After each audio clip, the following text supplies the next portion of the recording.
Je m'appelle Safiatou Ndiaye, je suis professeure d'anglais de formation. J'ai enseigné dans plusieurs établissements secondaires et institutions universitaires de formation professionnelle à Dakar. Et présentement, je m'occupe de la formation continue des professeurs d'anglais du Sénégal et de quelques pays de la sous-région dans une représentation diplomatique de la place. Je vous présente donc le roman Les épines de la vie.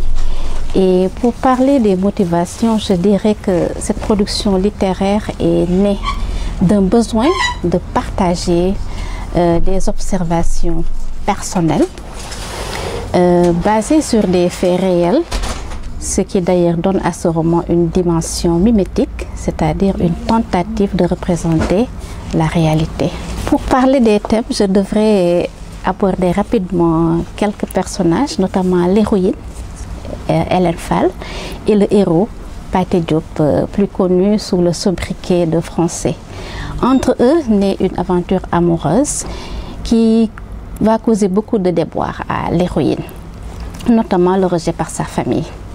Elle va tenter néanmoins d'essayer de guérir de ses blessures symboliques engendrées par, entre guillemets, les épines que la vie a semées sur son chemin. Il faut retenir que Les épines de la vie est un roman sur l'enseignement, parce qu'il aborde les rapports enseignant-enseigné, mais c'est également un roman sur l'éducation sentimentale.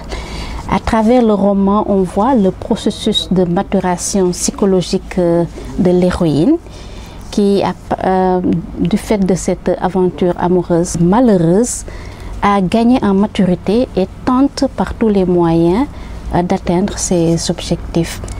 Il y a également le thème de l'éducation au sens propre du thème au sein de la famille, et cette éducation est incarnée par les parents d'Hélène qui représentent les valeurs traditionnelles de rigueur. Les épines de la vie